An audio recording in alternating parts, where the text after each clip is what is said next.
Hello, YouTube and Wooper Club fans. It's me, Fruit Taco, coach of the Route 1 Burbs, bringing you the last feature match of the season. That's right, it's the championships, the fight to see who will come out on top and claim the crown. And it's actually pretty interesting. We've got a rematch of last season's finals. It's the Buffalo Bouffalant going up against the Waterdeep Wobbuffets. And as I try to do with these championship match coverages, I've actually got both coaches here to go through the match with me. It's the people from the Power Hour. You know them, you love them. It's Illogic, coach of the Bouffalant, and Steve Chuck, coach of the Wobbuffets. How's it going, guys? We're great. Hey, we warned you at the beginning of the season that this was going to happen. You give us too much power. Here we are again. Yeah, I will keep coming back. I've enjoyed not taking a 7 season break, so maybe I'll come back more often. Yeah, all Yeah, I'm right. pretty sure Well, after you won the last one, this one being in doubles, this one counts for two, right? So if I win this one, I can get 2 out of 3. Is that how that works? I don't think that is quite how it works, but we'll have to see how this one goes first. yeah, no, the winner does not get two titles. They do get two trophies. I'll But take it. with that out of the way, let's jump into it and see how everything shaped up from your guys' perspectives and then eventually how it all played out. We've got the Bouffalant with Shaman Sky, Keldeo, Iron Treads, Chi-Yu, Pheasantipity, Rotom Wash, Gyarados, Hoopa Unbound, Gothitelle, Ursaluna, and Hariyama going up against the Wobbuffets Cyclizar, Sneasler, Screamtail, Latios, Manaphy, Galarian Moltres, Glamora, Rillaboom, Heatran, Empoleon, and Scrafty. Well, I'll throw it your way first, Mr. Illogic. Tell me what you thought about this matchup. I know that you guys had a week 1 match, so things have probably changed a bit since then, and what were you thinking? Yeah, a little bit at least. I know in my first matchup against Steve, the one thing that stood out to me was Steve's lack of ground types, meaning no electric immunities, but not just that, no electric types, meaning no Thunderwave immunities, and thought I could prey on that potentially.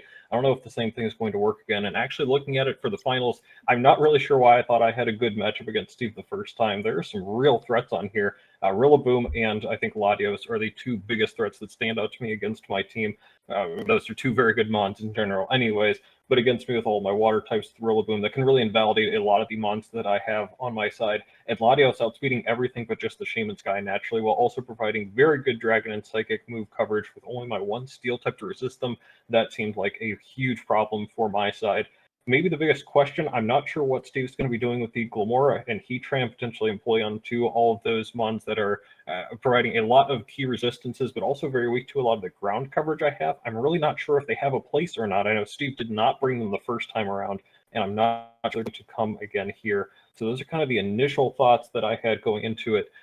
Maybe a few of the same mons will show up again. A few of the mons that were invalidated by Rillaboom before, namely things like Keldeo and Ursaluna, really not able to come this time again too. So I already felt a little limited, even very early on in my prep against Steve's very fearsome team. Yeah, and what about you, Steve? Anything stand out to you? Yeah, I know the start in H draft with those big attackers of the Chi-Yu, Shaman Sky, and the Hoopa Unbound was quite scary, and there's still some big threats there. But I certainly agree that this is one of the best matchups for Rillaboom across the league. Looking, week to week, it always is looking at Rillaboom and seeing that half of the opponent's team at least resists grass. And running into a matchup where Rillaboom actually has a very positive matchup is a pleasant sight and does really limit things. Of course, to limit Rillaboom, watching out for things like the Gyarados Intimidate as well as the Thunderwave stuff he had talked about in our Week 1 match. I know also for Week 1, I heavily prepped for Gothitelle, bringing pivots on just about every mon, so I didn't have to invest the shed scale, but was able to switch out. But Gothitelle didn't end up coming, so how much effort do I put into making sure, Gothitelle doesn't trap something is kind of a question I have to ask as I'm looking at it. But overall, I feel reasonable about the team. As mentioned, just those core guys cover quite a lot, and we'll see where it goes. Yeah, all right. Well, with that out of the way, let's jump into what actually came to the match. And we'll start it off with what the Bouffalant are bringing. Hey, Nate, why don't you just walk us through what you're bringing and why you're bringing it? Sure. I guess before we talk about what's here, I should at least briefly touch on what's not here. I mentioned the Keldeo and Ursaluna that are very heavy losers to the Rillaboom, which really sucks. And Steve already touched on how much he prepped for the Gothitelle before. He has so much offensive momentum already. I felt it was very difficult to bring. He's also someone that may actually be able to escape from it, unlike everybody else. Pheasantipity was a relatively quick cut. I really liked the idea of something like a Sword Stance player off Terrablast side. I thought that was really cute, but couldn't end up bringing that for consistency. And then the one that I thought would be the best in this matchup, Rotom Wash, I actually did not end up bringing more of that fear of Rillaboom, plus a lot of just the odds and ends that Steve tends to bring that I think maybe could catch off guard. Imagine trying to T-Wave into like a Shed Tail or something. Ugh, it just seemed like, for the sake of the overall team balance, it didn't really work. So as for what did come, a couple things I wanted to focus on were just having very good consistency against a lot of the stuff that Steve brings. I wanted to make sure I had a little bit of priority in there somewhere, and I wanted to kind of touch on a few loose ends here and there while also bringing at least a couple things that are relatively new. I know Steve likes to gather all the information from the season and put it into a giant spreadsheet, so he's super well prepared, more than anybody else in the league. So any way we catch him off guard would be a wonderful to see. To start that off, of course, we have the Redfish Chi-Yu, Terra Ghost, just in case I want to get out of a fake out. He has like 3 fake out mons. That would be nice to get potentially the jump on that, as well as fighting coverage from Sneasler. Timid Nature outspeed almost everything below the mana fee. It didn't see much point in trying to speed side. I'm not doing much to it anyways. The tech here, of course, being the Eject Pack with Overheat. Overheat is a different coverage move than I've brought before, a little bit more power. Of course, with Timid, it may not matter, but if I use Dark Pulse or Flamethrower before that, maybe you'll see it. I really like Protect on Chi-Yu. I thought that was very important, again, for all the fake out and all that, in case you don't want to commit the Terra. Dark Pulse is very good coverage overall. Flamethrower is weaker than Heat Wave in a sense. It's stronger against a single target. Heat Wave, of course, against multiples. But I saw that Steve had actually quite a few fire resists, plus the Heat Train that could potentially come. I thought that was a little bit tricky to try and maneuver around that. Plus, I just have the power of Overheat and really did value trying to switch out. Again, Chi-Yu has some mons that it's specifically good against, and some mons it's really not all that good against. Didn't want to be locked with a choice item or anything.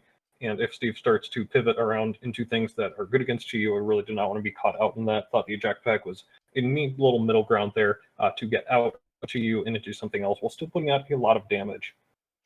Shaman Sky next. I wasn't sure what to do with the item. I ended up going Covert Cloak, same as our first matchup. Terra Steel covered a lot of the different weaknesses. Poison from Dire Claw I thought was a big one there too. I think the only change it really brought from the first time around was Seed Flare over Gleam. Didn't really see it doing that much damage, and I was fearing the mana fee a little bit more as we were getting closer to the matchup. Especially something like Assault Fest. I'm not sure how I'm going to break through that. Get some grass coverage, maybe for some Terra Waters as well. It's pretty straightforward on. Outspeeds just about everything, absolutely everything.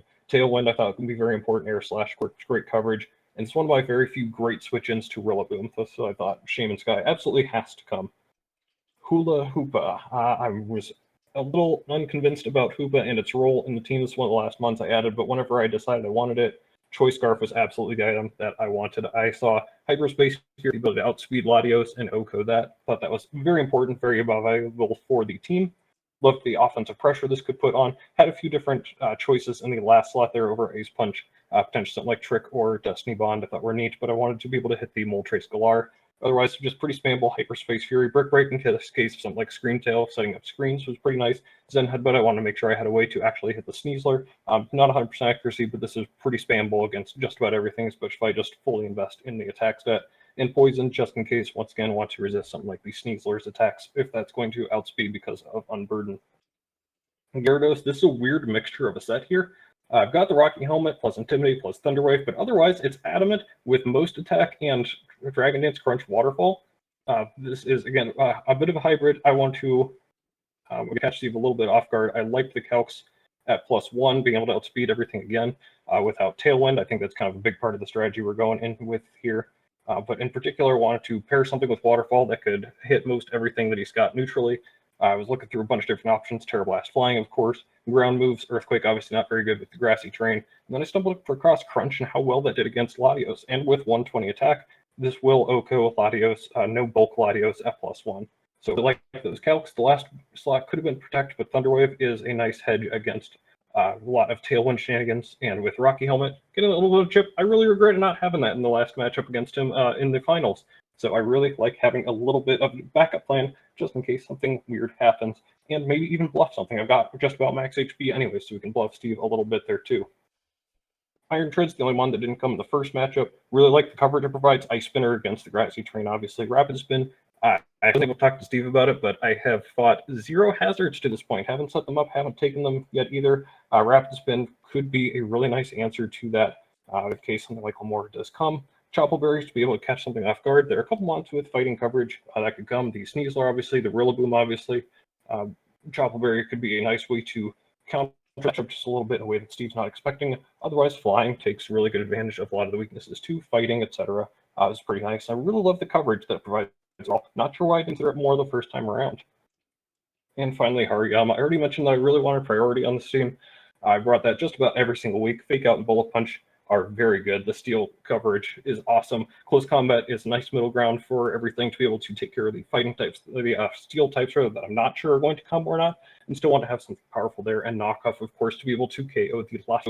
Wasn't sure on the item. Actually, was going with eject button on this for a while to be able to still get a priority move off and then take a hit and be able to switch out. Same theory as with the Chi Yu, but I decided I wanted that extra bulk from the Assault Vest, and it was there were only a couple physical mons I was worried about, the Sneasler and the Rillaboom, really. So I think this could potentially stay in for a long time. Thick Fat is, of course, really nice ability for something like Heatran as well, and Terra Steel just in case.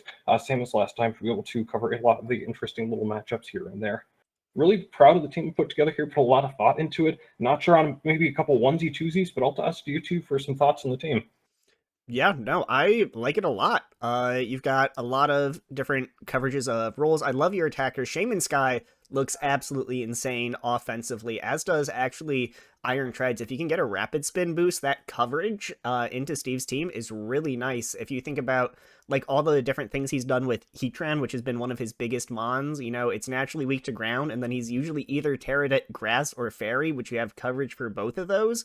I think it looks great. And as you said, that Assault Vest on the Hariyama, really great into the generally specially offensive team of the Wobbuffets. Really, only thing I have to kind of critique is maybe a couple extra speed EVs on that Hoopa and the Shaman. We know that Steve has been loving to creep himself on some of these playoff matches, so maybe just a couple extra EVs there. You're not, you know, hard invested in any of the bulk. Maybe just save yourself from a potentially sticky situation there, but otherwise, I really like the team. What do you think of the team, Steve? Yeah, the team was very solid. You know, a lot of some things very similar to last time. You know, the Gyarados kind of bluffing that support set, but with the opportunity to set up. Gaiman very similar with the Tailwind and the Cloak to prevent the fake out. Um, Overall, some of the things I was expecting. The Assault Vest on Hariyama definitely makes sense. Nice bulky piece that can then stay out there and continue dishing out damage. Um, but yeah, overall it definitely seems good to me. Sure. All right, well, let's move on and see what you're bringing to the match. So we give Nate his time on the pulpit. Why don't you tell us what you're bringing here? So here, the team, the usual five plus the one substitute, in this case being Empoleon. Starting off with the Rillaboom, as we were all expecting. Assault Vest here, especially I've mentioned those heavy special attackers, the Chi-Yu, the Shaman Sky. The Chi-Yu stab, of course, is still a deep pain to deal with due to the grass typing, but the better longevity there, giving it Wood Hammer and Grassy Glide for that great grass use as well as priority, Fake Out for some priority, and Grass Pledge, which we'll talk about when I get to Empoleon. Terrifier to resist the Chi-Yu hits if needed. But overall, just the typical support and offensive set Rillaboom. Kind of random speed investments with everything besides the Sneasler and Latios. I didn't want to invest too heavily in speed this week. I put some speed in case he was speed creeping. No speed, just kind of a general amount, but nothing. It's not for anything particular. It's more just to be random and pick up random outspeeds, hopefully. Next up, the Heatran here. Terra Fairy. I do recall last time he had mentioned for our week one match that Terra Fairy Heatran would do very well against his team, especially as a Chi Yu answer, which, I kind of took the advice and brought it this time. But continuing to focus on the offense, Magna Storm, which I've been very much favoring for the trapping and passive damage, Earth Power to cover things that the Magna Storm doesn't. Taunt, especially for something like the Gothitelle that could be more supportive, or any other piece that I kind of want to shut down and potentially shut down Protects as well, especially on something that's trapped that could be very good. And then Protect to do just passive chip damage with Magna Storm while healing up with leftovers. Next up, the Glamora Terra Grass to avoid that ground weakness if needed. Same EVs as everything else so far with 40 speed, max offense, and 216 HP. Running with a Power or Meteor Beam set. Typical stuff here with Meteor Beam. Bringing as the coverage moves Energy Ball and Power Gem. The Rock move seemed very good in general to the team, especially hitting those two big offensive threats in the Chiyu and Shaman Sky. So they didn't want to just have one shot and then be done. So kept the less powerful version to use more consistently. And then Energy Ball, as mentioned, there's lots of his mons that Rillaboom already threatens a lot, but in the case where Rillaboom goes down and is no longer out, having a second offensive option to take advantage of that great grass typing into his team, as well as the potential of boosting that up with the Terra, as well as potentially grassy terrain, can really put in a lot. Spiky Shield here as the protect option, maybe get a little bit of chip as well as just protecting when needed. Next up, the Sneasler. Here, running with Unburden, weakness policy. A little bit greedy, but as a easy way to hopefully live a key hit and then be able to hit back even harder. Close combat Dire Claw are really all I need offensively. Fake out for priority, and then Endure as a more reliable way to trigger the weakness policy. Um, not it's not necessary, but it certainly can help in endgame situations, especially if there's no priority. The Terra Stellar here, the coverage moved with just close combat and Dire Claw. Things were hit reasonably well, especially at +2. Terra Stellar, it was just to get a little bit offense on either stab when needed. Um, Probably not clicking it, as there are other Terra options that I think are better for the matchup, but was there kind of as what I saw as the most useful offensive Terra. Going on to Latios, consistent great mon here with just Draco and Luster Purge, bringing the Soul Dew to power those two moves up. And that's really all Latios needs to be effective into most every team, including this one. There's nothing I am particularly worried about those two in combination. There are some mons like Iron Treads that can handle it well, but I feel other team members take out Iron Treads pretty well. So nothing I am particularly worried about. Do a flip turn to pivot out of the Gothitelle if needed at minus special attack, and typical protect. Then we get to the little bit of spice here with the Empoleon. Max HP, max special attack with Water Pledge as the primary stab option. Water Pledge, of course, being just an 80 base power water move, is reasonable enough if I'm not able to pull off any gimmicks. But when paired with Grass Pledge, becomes a grass type special move at 150 base power, gain stab, gets the terrain boost. It is a very nice nuke, especially as a special grass move is not something I expect the Bouffalant to be expecting from Empoleon. So that gives a great offensive option to go, as well as starting the swamp condition, quartering speed of all of his Pokemon for the first couple turns. That could be huge to get these uninvested mons like the Heatran and Glamour into good positions to take big KOs early, while they don't have to worry about their speed investment. Other than that, Empoleon has Steel Beam as kind of a secondary stab move. Big offense, lots of recoil, which also could be pretty helpful as Empoleon's use I kind of see to set up the swamp and then hopefully pivot out. And by pivot out, I mean use Steel Beam till it dies. The Life Orb chip also helps with that. It also can provide some support if needed in its early days out, helping hand to support the enemy, to support its ally, and Icy Wind to provide a little bit of speed control, and it would be pretty good into the Shaman Sky as well. But yeah, that's the team. Just kind of with the basics on a lot of the mons, trying to. I found especially in the playoffs that relying on the basics and just kind of relying on the play throughout has been serving me better than trying too much gimmicks. Went for the swamp. It's still reasonable, I think, and hopefully it's able to work. And if it does, I think that'll put me in a great position to get a huge lead from there. Yeah, no, I agree that the team looks good. I mean, I think the swamp, I really like that. I've seen a lot of your matches recently, and you do love that heavy bulk investment. And there are a couple different ways that you've, tried to kind of manage that speed, whether it's, icy winds or tailwinds or what have you. I think the swamp is a really cool new aspect of that. And of course, quartering the speed of everything on the other side is really going to let some of these big offensive pieces absolutely go to town. I think the only thing that is maybe a little bit much of a gamble is that Sneasler with the weakness policy. Not because I think, it's necessarily bad. Like the Endure, most of the priority that we've seen from kind of the Bouffalant would be something like Fake Out, which one turn that you can endure on, as well as being able to get that offensive boost if it's triggered and get the unburden speed. I just think you might want a little more potentially reliable trigger of unburden, but I mean, if that goes off, I think you're going to be in a really cool spot there. Nate, what do you think of this team? Yeah, this is pretty beautiful. Top two months, definitely what I expected there, and a lot of the other stuff just makes a lot of sense. Wasn't sure about the Glamoris that you'd go for. I definitely agree with having Power Gem alongside the Meteor Beam for sure. That is a very scary move into me. And as was said, I was definitely prepared for a lot of T-Wind shenanigans and some tailwinds and such, hence the random, say, T-Wave on the Gyarados. This I am most definitely not expecting, and am most definitely not prepared for quartering my speed as opposed to -1 on my side or ×2 on yours. Ooh boy, I am not looking forward to having to deal with that.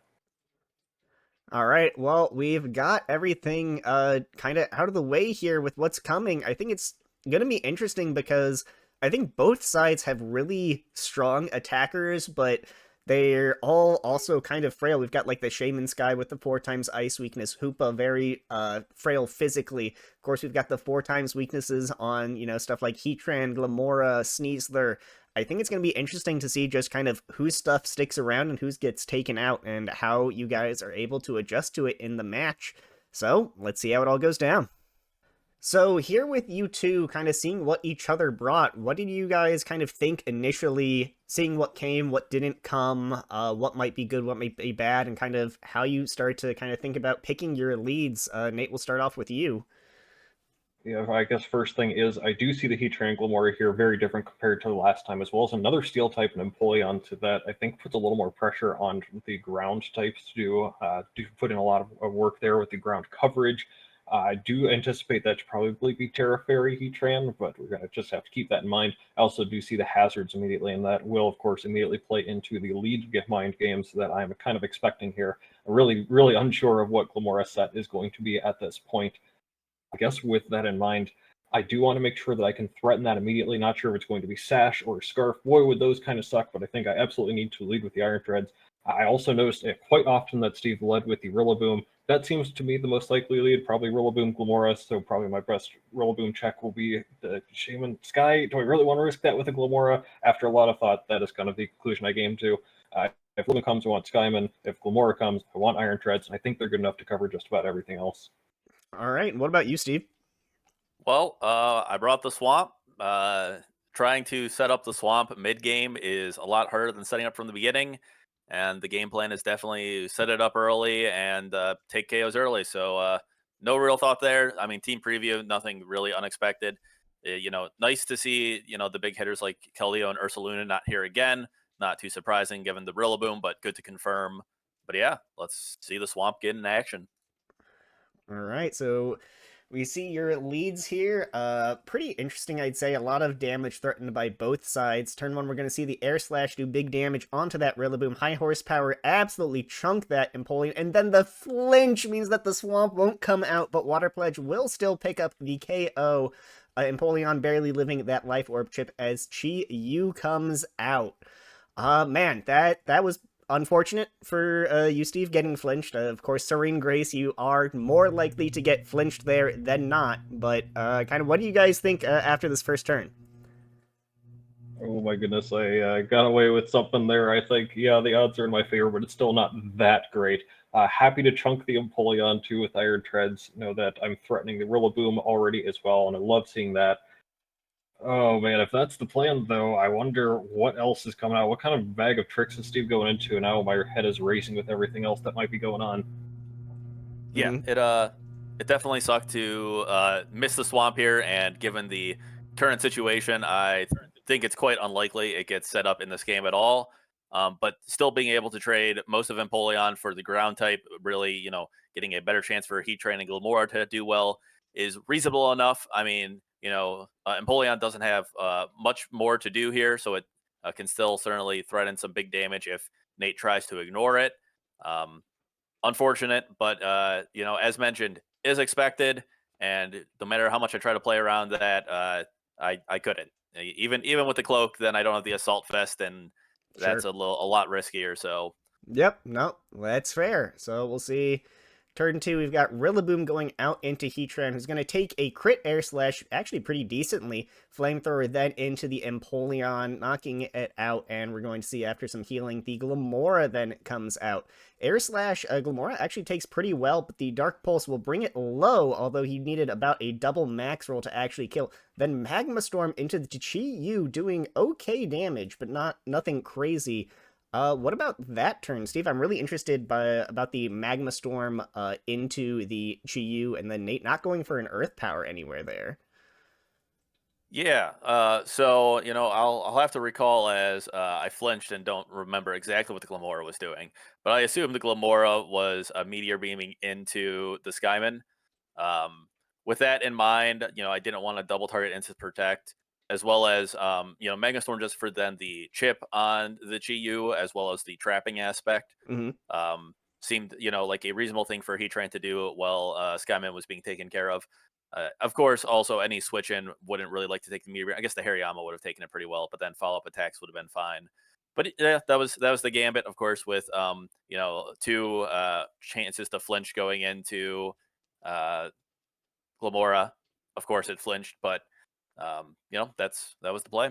Yeah, I mean, Nate, you threw out a Dark Pulse is a 20% chance, and then the 60% of the Air Slash into that slot. Where were you going for there? Yeah, number one thing for me was, again, I'm not sure what this Glamora set is. I'm kind of scared of a Sash, so I like the ability to double up into it. Scared of a Scarf. I don't think there's really any way I can play around that. If it's a Scarf, you got it. Also very worried about hazards. If something like T-Spikes or rocks go up, that puts me on a very poor clock, so I wanted to try and double up into it. Also a little bit worried about a potential Terra. If this did go Terra Grass, then hey, I can KO it pretty much just for free with Air Slash, and if that does KO, I could potentially cover it with a flamethrower, but if it KOs first, then or with like an Earth Power, if I were to do it the other way, maybe that could go into the Heatran. I don't want to power that up at all either. I just like the double flinch chance, and knowing that I would still do very good damage thanks to be different with powering up the Air Slash basically, as well as Dark Pulse and having two flinch chances. Let's take care of the Glamora first. I'll worry about the Heatran later, even if I am losing my ground type and potentially the Skyman this turn too. All right, fair enough. Turn 4, we'll see the Terra Fairy on the Heatran and the Spiky Shield. Terra Fairy means it's going to take the Earth Power decently, but you do get the Serene Grace special defense drop, overheat into the Spiky Shield, but another landed Magma Storm will take out the Skyman. Easy Oko there, and then Hariyama comes out. Protect from the Heatran will blank a Fake Out from that Hariyama, as then here comes the overheat finally out, triggering that eject pack, knocking out Glamora and bringing in Hoopa, who after some healing will see Rillaboom coming out, setting up some fresh terrain. How are you guys kind of feeling at this point? It's now a 4v4. I think both sides have lost two rather scary offensive mons. Both sides have some chip. Steve, of course, you've committed the Terra. Nate, how are you feeling here? I'm feeling okay. The Gyarados still looks really good at this point with the Sneasler and Rillaboom still out there. I would love to try and get that in at a point to D-Dance up. And at that point, it's really tough to see what is really threatening it, especially if I can get potentially the Rillaboom down, or if I Terra, that would be pretty nice. I wanted to get the Hoopa in here to potentially try and bait something in to outspeed it. Rillaboom's about the worst option for that, but that's okay. Looking for Hoopa to pick up a KO and then Gyarados to hopefully come in and kind of clean things up or finish it on him off if I can. A knockoff into the Heatran will go a long way to help bring that into manageable range as well, for I don't really have that much to hit that hard. The Spadef drop, I think, could help too with something like Chi-Yu coming back in. I feel okay about my spot right now. Sure. What about you, Steve?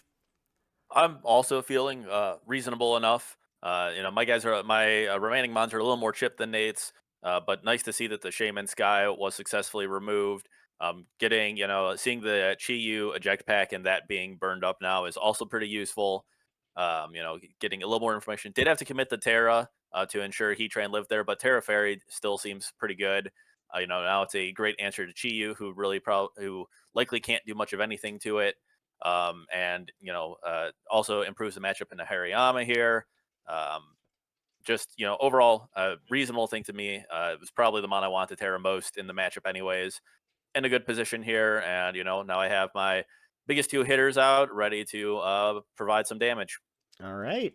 We're going to see Fake Out is going to stun that Hoopa. flinch it out, and then Magma Storm hitting again into the Hariyama. The Assault Vest and Special Defense absolutely eating it up before the close combat is going to take out the Rillaboom, and after all that grassy terrain healing we see here, Magma Spore chip, we're going to see Sneasler come out. Bullet Punch doing about a quarter to that Heatran. Zen Headbutt gets the 10% miss chance. Actually, barely out of Dire Claw range there, no status, but the Magma Storm will still hit to pick up the KO there onto that Hoopa, and Gyarados is going to come out, get that Intimidate off on that Sneasler. That was a pretty big miss there. I feel like if it hits and gets that KO on the Sneasler, things are looking really, really good for the Bouffalant. But here we're back to 3 against 3. And kind of how's everyone feeling now after that one big turn, Nate? Felt pretty brutal. I'm not sure what I'm doing to the Sneasel right now. That was the perfect situation that I wanted. Drew up that turn at the previous turn about perfectly, fake out so that I still don't know what I'm locked into, and take out the Rillaboom so that either Latios comes out and I can Hyperspace Fury it, or Sneasler comes out. I get to see if it's outspeeds me or not with an Unburden, and then KO that. Still not sure what exactly it's up to, so I was a little nervous about that, but everything lined up, and then there's the swing and the miss. Really, I need to take care of 2 fast threats and a Heatran that's Terra Fairy. My Chew in the back isn't looking too hot right now in the match anymore. Like Ariyama, while tanky, is trapped and at -1 of both defenses. I think that miss may have sealed it for me. And what about you, Steve? Yeah, I am feeling pretty good. Nice to get a little bit of the RNG back. Plus, good to know you can rely on Nate missing those 90% accurate moves. Coming in here, I see the same things that Nate's seeing, that my faster mods are looking great with the scarf revealed and out of the way. Don't have to worry about that anymore. Feeling in a pretty good position. Just need to punch through these last remaining mons. All right, we'll see Terra Poison on the Gyarados, going to let it resist that Dire Claw again. We're going to see no status proc there. Gets a pretty free Dragon Dance before it takes half from what I think is the 5th Magma Storm hit of the match so far. The knock off into that Heatran, getting rid of those leftovers. Steve, did you think about maybe calling the Terra there? I did not. I did not particularly check to recall what Terra it was, but the Magma Storm, regardless, was fine to just get the chip. That was the idea the whole time. Trap it here, chip it. Heatran's doing a great job of just sitting here, not really threatened by anything, and just providing a constant chip on anything. And then, Sneasler can, put in the work. Maybe get a Dire Claw proc. That would have been nice. Or, Latios can come in here also, outspeeding things before the Dragon Dance and clean up whatever's left at the end. So felt reasonable enough just going for more Magma Storms. Sure, and Nate, you took a big chunk from that Magma Storm, but you do have the Dragon Dance up. How are you feeling about this position with the Gyarados, who, like you said, you've got some fast stuff to deal with, and at this point with the Dragon Dance, this is pretty much your only way at doing that. Yeah, but I know that the Magma Storm and Gyarados chunked that down way too much to feel comfortable. I guessed KO the Sneasler this turn, but if Gyarados goes down, I think I'm pretty much just cooked. That Latios doing so much to Hariyama, very obviously, and of course can KO the Chiyu. And I don't know if Steve's aware of this, Hariyama's not really touching the Heatran all that well right now, and I am still very trapped. So the least I can do is I get some chip, make sure that the Heatran isn't healing up as much. I'm not really sure what Hariyama can contribute right now. It's nice utility, but not doing that much. I still feel pretty bad assuming that Gyarados goes down this turn. All right. Well, we're actually going to see Endure and a Protect from the Wobbuffets going to ward off any KOs, but the Bullet Punch and the Waterfall into that Sneasler will bring it to that 1 HP without triggering that weakness policy. And then we're going to see a double Protect, going to save the Heatran, but the Bullet Punch will KO the Sneasler. Of course, that Waterfall not doing anything to Heatran through the Protect. And we are going to see now the Wobbuffet's last Pokemon hitting the field. This Latios means also that Heatran is locked in here with that special defense drop from the earlier Earth Power. Nate, you got a nice KO on the Sneasler here up against the last 2 Mons without taking too much damage back. How are you feeling then? Much better. Getting out of that turn 9, getting a KO and having Gyarados still up. And also seeing that I had to double, triple, quadruple check to make sure that I didn't proc any items. Thought maybe this is a Custap berry or something that could happen. Maybe Steve was taking a page out of my book there onto what the item was. Still didn't know that was a weakness policy there. And funny story about the turn 10, I think with that, if Gyarados did go down on a turn 10, we were in about a perfect 50-50 for the end of the game there, considering the chip that I would have gone onto Heatran had that been KOing Gyarados. I would have been a very awkward situation with a very low Gyarados, or a very low Heatran, a Hariyama at half versus the half health Chiyu and Latios. I'm pretty sure it was about a 50-50 once the Sneasler goes down, and Gyarados is still up. Oh, I still have Crunch in the back pocket. I think Steve doesn't know. Sure. And Steve, kind of walk us through that turn 9, especially with the Endure and the Protect. Nate was, of course, very worried about that Gyarados going down. Why did you kind of use 2 Protect moves? I mean, I know that Gyarados is scary kind of into either of those bonds so far, but, kind of was there anything particular you were going for? So the original thought, as I was looking at that turn, was for Heatran to Earth Power the Gyarados as Sneasler lives. Mm. And looking back on it, that would have been a much better play. However, at the time when I was looking at my calcs, I still had Terra Blast flying, so nothing the Gyarados was doing enough to Heatran to make me worry about it. However, once I changed that to Terra Blast Poison, things became to look a lot more scary. And seeing the poison terror, I was began to really worry about a poison type Terra Blast. That kind of became very apparent that if he did that into Heatran, that was kind of my win condition at the moment, which was just walling the Hariyama and Chiyu.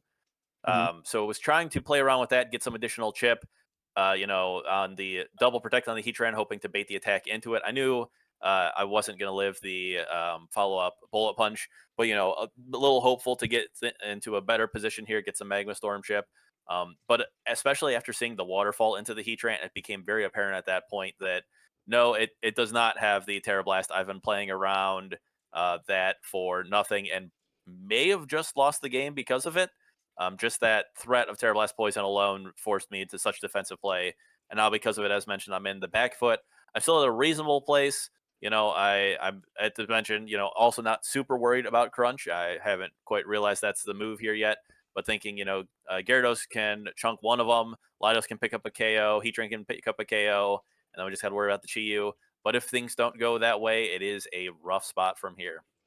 All right, we're going to see Bullet Punch doing another quarter to Heatran before the Crunch is the guaranteed OHKO onto that Latios, and of course Earth Power will then pick up the KO on the Gyarados, bringing it to 1-2.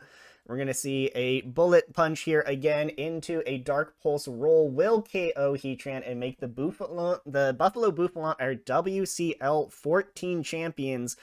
Getting revenge for last season's finals. Well played to both of you guys here. But yeah, there were just some unfortunate calls there. I think, there were some hacks with, the flinch at the start and then the Zen headbutt miss. But I think Steve got it right that, he was kind of playing around something that didn't end up being there, and that just got you a little bit behind on the tempo there.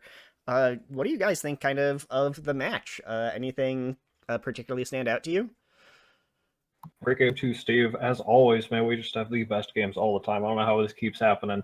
I think you're absolutely right. I think I pretty much had it lost if Steve continued to be aggressive. I don't think I could out-aggress him once I had that miss there with the Zen HUD. But hindsight says, hey, maybe you should have put Psychic on it. But again, I liked the consistency into something like the Terra Fairy. Heatran would have been pretty nice there, especially if I had been locked into that. Could at least try to chunk that and maybe try to pick up Latios somehow with something else there. Just awesome game overall. Cool prep with a lot of the stuff. Man, it would have been cool if the swamp had gone off. Man, it would have been cool if Zen Headbutt had hit, though, too. So overall, relatively even. Great game, as always, Steve. Yeah, it was definitely a fantastic game. Some exciting things back and forth. You know, disappointed it didn't go my way in the end, but I wasn't supposed to be back here for 6 more seasons. So glad to be back and pick up one of the back to a 50% win rate in finals games. But great game. RNG back and forth, as Michael mentioned, Magma Storm hitting every time. That's just the way I like it from Heatran. But we'll get you next time. And well, hopefully at least that next time isn't next season. Let's get some other people back in here. Maybe I'll decide to be good again next season too. But again, a great game played by both of you, and thank you so much for joining me here. Thanks to everyone for watching. Here we got last feature match of the season, but I will be back to see you in WCL season 15, back to singles. We'll see how it all goes, and I'll see you then.